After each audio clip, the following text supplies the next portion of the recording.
حضرت عمر جن کو تخت حکومت پہ بیٹھتے تھے اور ان کا تخت کو سونے زبرجد کا نہیں تھا، مسجد نبوی کی چٹائی تھی، اور سارا دن وہاں بیٹھ کے لوگوں کی باتیں سنتے، اور جب رات کے اندھیرے گہرے ہوتے عمر بھیس بدل کے مدینے کی گلیوں کا گشت کرتے۔ کہا تمہارے گھر سے دھواں نکل رہا ہے اور بچے رو رہے ہیں، ان کو کھانا کیوں نہیں دیتی؟ کہنے لگی عمر کی جان کو رو رہی۔ عمر کے پاؤں تلے سے زمین نکل گئی۔ کہا کیا ہوا؟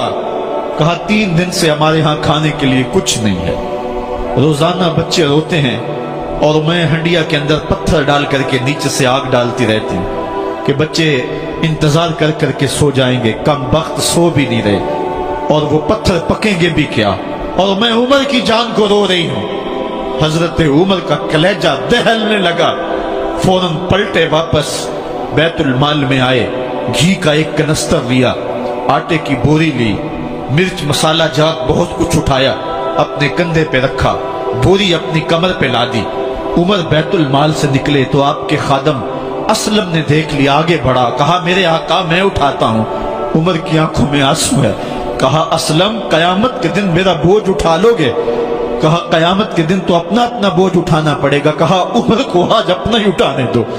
حضرت عمر وہ گھی کا کنستر اور وہ آٹے کی بوری سر پہ اٹھائے ہیں اور اس خاتون کے گھر جاتے ہیں اور دستک دیتے ہیں۔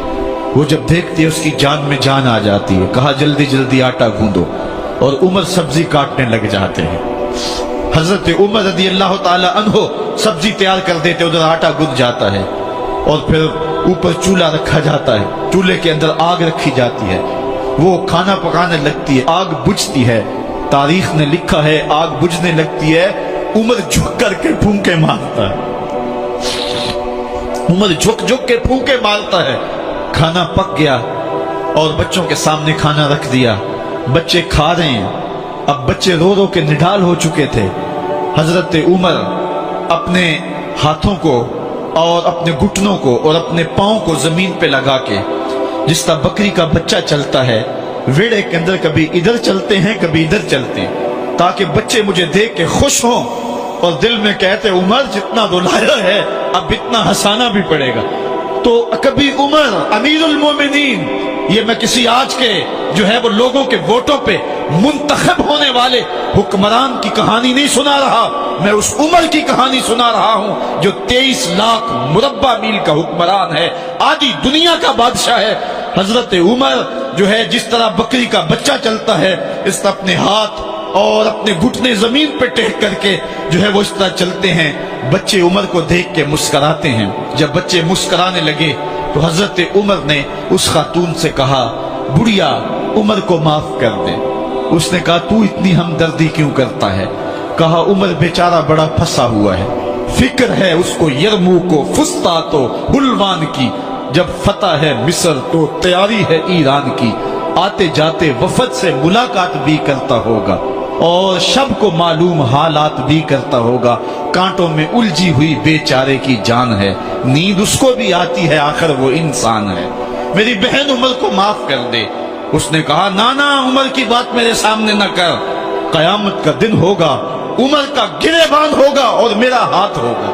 جب اس نے یہ بات کہی تو عمر برداشت نہ کر سکے، بچوں کی طرح بلک بلک کر رونے لگے۔ کہا وہ بد نصیب عمر تیرے سامنے ہے، آج ہی کہلا جو کہنا ہے، قیامت کے دن مجھے معاف رکھنا۔ اس نے کہا تو عمر ہے؟ کہا بد نصیب عمر تیرے سامنے کھڑا ہوں۔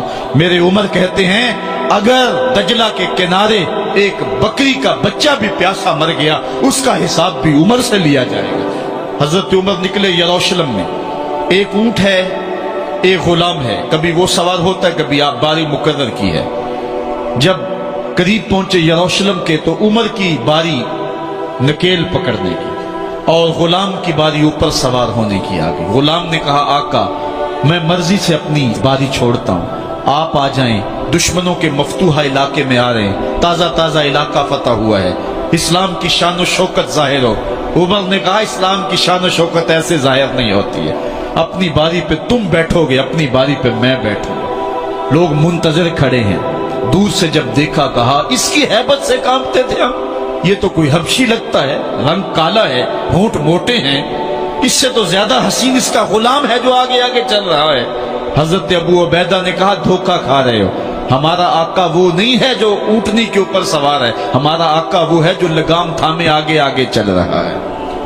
حضرت عمر رضی اللہ تعالیٰ عنہ کو آگے بڑھ کے جابیہ کے مقام پہ حضرت ابو عبیدہ بن جراح نے استقبال کیا، تو حضرت عمر آگے بڑھے اور انہوں نے آگے بڑھ کر کے حضرت ابو عبیدہ کے دونوں کندھوں پہ ہاتھ رکھا، اور سنو حضرت عمر نے کیا کہا، کہا لا الہ الا اللہ انا کنا اذل قوم فاعزنا اللہ بالاسلام، کہا کہ لا الہ الا اللہ، اے ابو عبیدہ بن جراح، ہم ایک ذلیل قوم تھے اور اللہ نے ہمیں اسلام کی وجہ سے عزت عطا کی ہے، اور میں تمہیں ایک تاریخ ساز بات کہنے لگا ہوں، اور وہ یہ ہے کہ جب تک ہم اس عزت والے اسلام کے دامن کو تھامے رہیں گے ہماری عزت قائم رہے گی، اور جب اسلام کے علاوہ کسی اور جگہ سے عزت ڈھونڈیں گے تو رسوا کر کے رکھ دیے جائیں گے۔ یہ ہے وہ خلاصہ جو حضرت عمر نے امتوں کے عروج و زوال کا بیان کیا ہے۔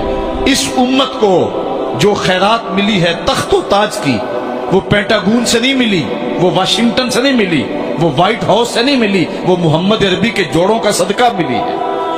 اس لیے جب ہم نے اسلام سے انحراف کیا، پاکستان حاصل کیا گیا تھا، پاکستان کا مطلب کیا؟ لا الہ الا اللہ، ہم نے اس نعرے کو چھوڑ دیا ہوا ہے، ہم نے انحراف کر دیا ہے۔ آج ہماری نظریں مغرب کی طرف لگی ہے کہ تخت و تاج اس سے نصیب ہوتے ہیں، اور دنیا کے اوپر ہم رسوا ہو کے رہ گئے۔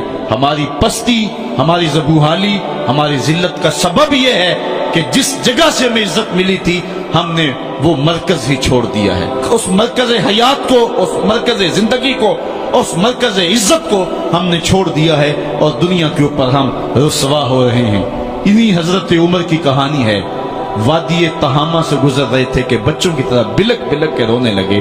کہا عمر جوان آدمی ہو اور بچوں کی طرح بلک کے رو رہے ہو؟ کہا تم نہیں جانتے، مجھے بچپن کی کہانی یاد آ گئی۔